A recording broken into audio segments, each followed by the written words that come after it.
Bismillahirrahmanirrahim. Assalamualaikum warahmatullahi wabarakatuh. Halo teman-teman, pahlawan demokrasi yang siap mengawal demokrasi. Oke, pada hari ini kita kembali ke channel Sahdan Husain, yaitu saya sendiri. Mungkin teman-teman telah mendengar tentang penetapan hasil seleksi administrasi Panitia Pemilihan Kecamatan atau PPK untuk pemilu pemilihan umum di tahun 2024. Ya, saya ucapkan pertama terima kasih. Bukan terima kasih ya, tapi selamat untuk pada teman-teman yang telah lulus pada hasil tahapan pertama itu. Dan selanjutnya kita akan menuju pada tahap seleksi yang selanjutnya, yakni adalah tahap seleksi tertulis atau Test Computer Assisted. Kalau tidak salah ya, itu atau CAT. Ya. Jadi kita akan menjawab soal langsung di monitor, lalu kemudian hasilnya akan keluar langsung pada saat itu. Jadi saya harap teman-teman bisa memaksimalkan apa-apa yang kemudian telah diketahui ya. Ya, seperti yang saya katakan tadi, tentu banyak yang harus dipersiapkan, dimulai dari pengetahuannya kita. Apalagi kalau kita berbicara terkait masalah pemilu, tentu banyak pengetahuan yang harus kita ketahui, baik dari pengetahuan umum, wawasan kebangsaan, bahkan wawasan kepemiluan itu sendiri. Seperti itu. Oke, tanpa berlama-lama, pada kesempatan ini saya akan mencoba bagaimana membantu teman-teman dalam kemudian menjawab soal yang ada pada tes CAT ini. Jadi ada beberapa bagian dalam video ini. Kita akan bagi nanti part demi part supaya videonya tidak terlalu panjang seperti itu. Oke, dan nanti juga teman-teman bisa lihat di deskripsi, mungkin ada terselip di situ contoh bagaimana teman-teman bisa menjawab soal yang akan saya bagikan di kolom deskripsi. Jadi teman-teman setelah mengetahui atau setelah kemudian bersama-sama kita belajar di channel ini, di konten ini, kita akan bersama-sama mencoba untuk try out ya, atau simulasi menjawab soal-soal beberapa yang ada di kolom deskripsi ya. Silahkan teman-teman cari. Oke, jadi disclaimer di awal untuk teman-teman yang melihat soal-soal ini adalah contoh soal di beberapa soal CAT yang mungkin muncul di KPU ataupun muncul di Bawaslu. Jadi hampir sama ya, hampir sama untuk soal-soalnya. Jadi jangan heran, bagaimana, karena ada begitu banyak soal yang mungkin mirip tapi pada substansinya sama. Mungkin seperti itu, dan mungkin kemungkinannya juga nanti soal itu akan muncul juga. Mungkin seperti itu. Oke teman-teman, soal pertama. Syarat untuk menjadi anggota PPK, PPS, KPPS, PPLN, dan KPPSLN meliputi di bawah ini, kecuali A. Warga negara Indonesia, B. Berusia paling rendah 20 tahun, C. Mempunyai integritas pribadi yang kuat, jujur, dan adil, C. Berpendidikan paling rendah sekolah menengah atas atau sederajat, D. Tidak menjadi anggota partai politik yang dinyatakan dengan surat pernyataan yang sah atau sekurang-kurangnya dalam jangka waktu 5 tahun, tidak lagi menjadi anggota partai politik yang dibuktikan dengan surat keterangan dari pengurus partai politik yang bersangkutan. Di sini jawabannya teman-teman bisa lihat ya, B. Berusia paling rendah 20 tahun ya. Oke, yang selanjutnya, dalam melaksanakan pemutahiran data pemilih, KPU Kabupaten Kota dibantu oleh A. Pantarli, B. Pantarli dan PPS, C. Pantarli PPS dan PPK, D. Pantarli KPPS, PPS dan PPK, E. Pantarli KPPS, PPS dan PPK dan pengawas pemilu. Di sini jawabannya C. Pantarli, PPS dan PPK.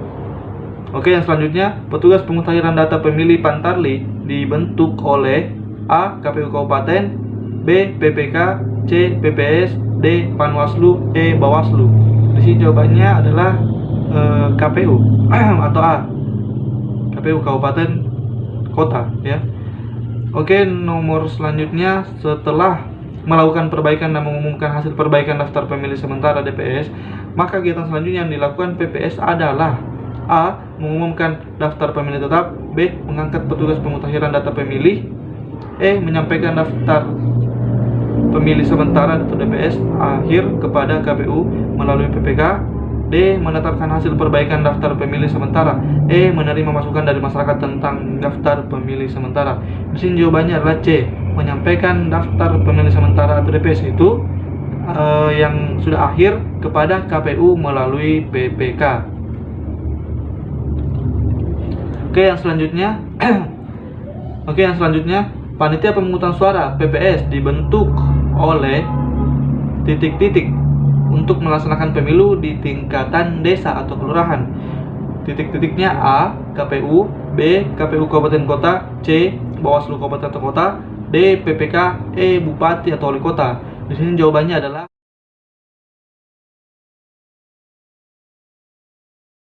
Oke, yang selanjutnya, dalam melaksanakan tugasnya, Ketua KPU Provinsi bertanggung jawab kepada A. KPU, B. Anggota KPU Provinsi lainnya, C. Gubernur dan DPRD Provinsi, D. Rapat rutin, E. Rapat pleno. Di sini jawabannya A, teman-teman ya, KPU.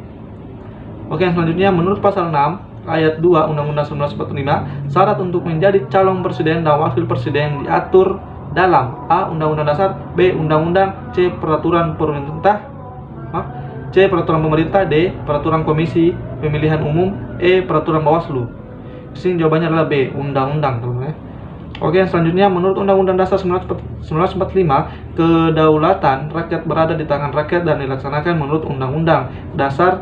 Ketentuan ini tertuang dalam A. Pasal 1 ayat 1 Undang-Undang 1945, B. Pasal 1 Undang-Undang 1945, Pasal 1 ayat 3 Undang-Undang 1945, D. Pasal 2 ayat 1 Undang-Undang 1945, atau E. Tidak ada jawaban yang benar. Di sini jawabannya adalah B. Pasal 1 ayat 2 Undang-Undang 1945, teman-teman ya. Untuk dapat memperoleh kursi DPR atau DPRD, partai politik peserta pemilu harus memperoleh jumlah suara minimal tertentu dalam pemilu. Syarat tersebut dikenal dengan istilah A. Electoral College, B. Electoral Threshold, C. Ambang batas suara, D. Parliamentary Threshold. E. Tidak ada jawaban yang benar. Di sini jawabannya teman-teman B. Electoral Threshold. Oke, selanjutnya, apa kepanjangan dari singkatan PKPU? A. Peraturan Komisi Pemilihan Umum, B. Perubahan Keputusan Pemilihan Umum, C. Peraturan Khusus Perundang-undangan, D. Perubahan Khusus Perundang-undangan, E. Penambahan Keputusan Pemilihan Umum. Di sini jawabannya teman-teman adalah A. Peraturan Komisi Pemilihan Umum. Selanjutnya, Pancasila merupakan karakteristik bangsa Indonesia yang tidak dapat dipisahkan satu sama lain dan tidak bisa membedakannya dari bangsa yang lain. Pernyataan ini merupakan salah satu bukti bahwa Pancasila merupakan A. Dasar negara, B. Ideologi bangsa, C. Kepribadian nasional, D. Pendidikan Pancasila, E. Manifestasi cita-cita bangsa Indonesia. Di sini jawabannya adalah C. Kepribadian nasional. Oke, selanjutnya DKPP bersidang untuk melakukan pemeriksaan dugaan adanya pelanggaran kode etik yang dilakukan penyelenggara pemilu. Siapakah yang dimaksud dengan penyelenggara pemilu dalam kasus ini? A. KPU Bawaslu Lembaga Pemantau Pemilu dan Partai Politik, B. KPU Bawaslu dan Lembaga Pemantau Pemilu, C. KPU Bawaslu dan Partai Politik, D. KPU Bawaslu dan DKPP, atau E. KPU dan Bawaslu. Di sini jawabannya jelas KPU dan Bawaslu atau E.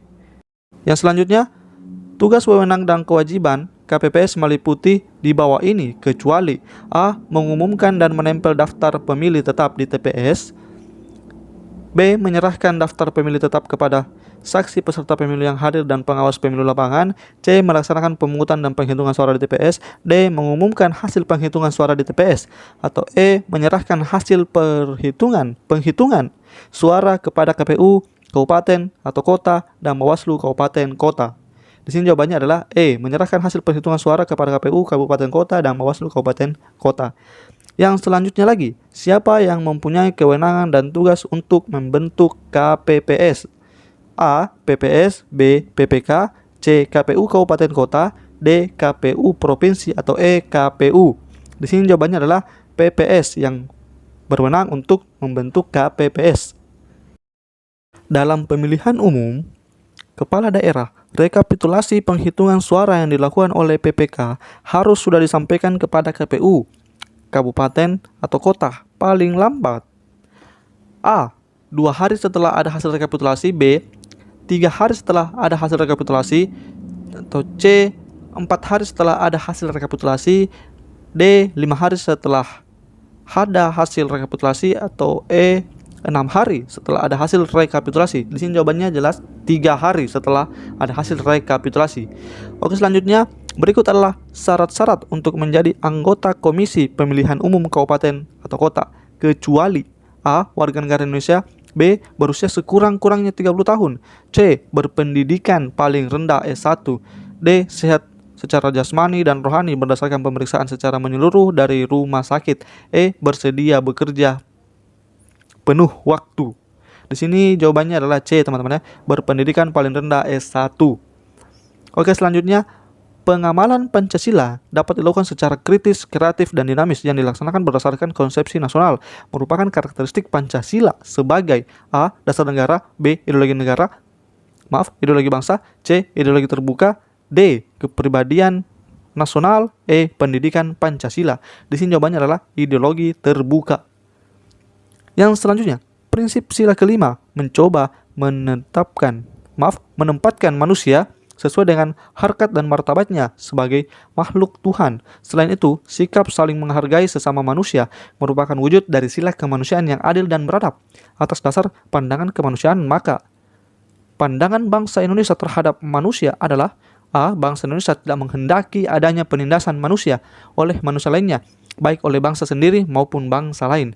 B. Menghormati hak asasi manusia sebagai hak elementer manusia seluruh dunia. C. Terciptanya kehidupan yang setinggi-tingginya bagi individu. D. Tidak ada jawaban yang benar. Atau E. Semua jawaban benar. Di sini jawabannya adalah B. Menghormati hak asasi manusia. Ini penting ya. Sebagai hak elementer manusia seluruh dunia. Semoga ini bisa tercapai. Yang selanjutnya, mengakui persamaan derajat, persamaan hak dan kewajiban asasi setiap manusia tanpa membedakan suku, keturunan, agama, kepercayaan, jenis kelamin, kedudukan sosial, warna kulit dan sebagainya merupakan pengamalan Pancasila. Sila A. Ketuhanan yang Maha Esa, B. Kemanusiaan yang adil dan beradab, C. Persatuan Indonesia, D. Kerakyatan yang dipimpin oleh hikmah kebijaksanaan dalam permusyawaratan perwakilan, E. Keadilan sosial bagi seluruh rakyat Indonesia. Di sini jawabannya B, teman-teman ya. Kemanusiaan yang adil dan beradab. Oke teman-teman, itu adalah beberapa soal yang kemungkinan akan menjadi soal di CAT-nya kita. Jadi silakan teman-teman belajar. Jadi yang belum bisa untuk melihat secara full, jadi ada beberapa part yang kemudian mungkin teman-teman lewati. Jadi silakan cek di kolom deskripsi di bawah, akan ada beberapa link untuk part yang mungkin teman-teman belum bisa lihat semua di channel ini. Salam demokrasi untuk pahlawan demokrasi, siap mengawal demokrasi. Terima kasih.